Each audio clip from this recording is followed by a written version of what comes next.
Big boss Kannada ಅಂತ ಹೇಳಿದ ಕೂಡಲೇ ಮೊದಲಿಗೆ ನೆನಪಾಗೋದೆ ಕಿಚ್ಚ ಸುದೀಪ್. ವೀಕೆಂಡ್ ನಲ್ಲಿ ಸುದೀಪ್ ಬರ್ತಾರೆ ಅನ್ನೋ ಕಾರಣಕ್ಕೆ ಬಿಗ್ ಬಾಸ್ ನೋಡೋರು ತುಂಬಾ ಜನ ಇದ್ದಾರೆ. ಲಾಸ್ಟ್ ವೀಕ್ ಪಂಚಾಯತಿನಲ್ಲಿ ಕಿಚ್ಚ ಇರ್ಲಿಲ್ಲ. ಅವರ ಆಬ್ಸೆನ್ಸ್ ಅಲ್ಲೇ 2 ಎಲಿಮಿನೇಷನ್ ಕೂಡ ಆಯ್ತು. ಇನ್ನು ಈ ವಾರದ ಆಟದ ಬಗ್ಗೆ ಮಾತಾಡೋಕೆ ತುಂಬಾನೇ ಇದೆ. ಯಾಕಂದ್ರೆ ಗಿಲ್ಲಿ ಕ್ಯಾಪ್ಟನ್ಸಿ ಅದ್ರೊಟ್ಟಿಗೆ ಬಿಗ್ ಬಾಸ್ ಕೊಟ್ಟಿದ್ದಂಥ ಟ್ವಿಸ್ಟ್ಗಳು ಸಿಕ್ಕಾಪಟ್ಟೆ ಸೌಂಡ್ ಮಾಡ್ತು. ಇದರಲ್ಲಿ ಹೈಲೈಟ್ ಅಂದ್ರೆ ಬಿಗ್ ಬಾಸ್ ಕನ್ನಡ ಸೀಸನ್ 12ರ ಲಾಸ್ಟ್ ಕ್ಯಾಪ್ಟನ್ ಯಾರು ಅನ್ನೋದು. ಈ ಕ್ಯಾಪ್ಟನ್ಸಿಗೋಸ್ಕರ ಹಲವಾರು ಟಾಸ್ಕ್ಗಳು ಕೂಡ ನಡೆದ್ವು. ಆದರೆ ಕೊನೆಯಲ್ಲಿ ಆಗಿದ್ದೇನೋ, ಧನು ಮಾಡಿದ ತಪ್ಪಿಗೆ ಮನೆಯವರ ಮನವೊಲಿಸುವ ಆಟ ಆಡಿದ್ರು ಬಿಗ್ ಬಾಸ್.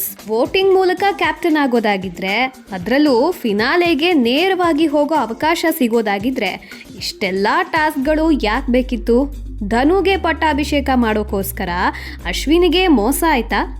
ಇನ್ನೊಂದು ಕಡೆ ಈ ಹಿಂದೆ ನಮ್ಮ ಆಹಾ ಕನ್ನಡ ಯೂಟ್ಯೂಬ್ ಚಾನೆಲ್ನಲ್ಲಿ ಹೇಳಿದ ಹಾಗೆ ಕ್ಯಾಪ್ಟನ್ಸಿ ಪವರನ್ನ ದುರ್ಬಳಕೆ ಮಾಡಿ ಗಿಲ್ಲಿ ಕಾವ್ಯರನ್ನ ಸೇವ್ ಮಾಡಿದ್ರು.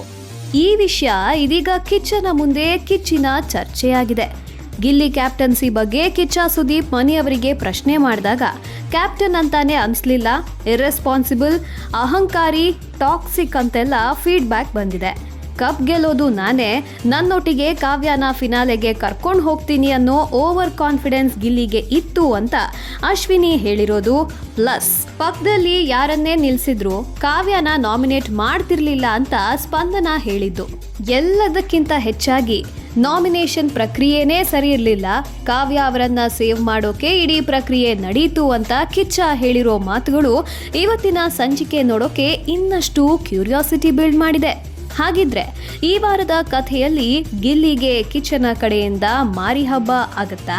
ಕಿಚ್ಚನ ಚಪ್ಪಾಳೆ ಯಾರಿಗೆ? ನಾಮಿನೇಟ್ ಆದವರಲ್ಲಿ ಮನೆಗೆ ಹೋಗೋರು ಯಾರು?